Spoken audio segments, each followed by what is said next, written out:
చూడాలని లేదా నీ దేవుని పట్టణము, పాడాలని లేదా దేవదూతల గీతము, నడవాలని లేదా బంగారు వీధులు, కొలవాలని లేదా యేసుని పాదాలు.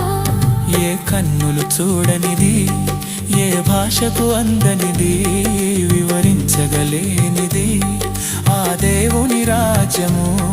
ఏ కన్నులు చూడనిది, ఏ భాషకు అందనిది, వివరించగలే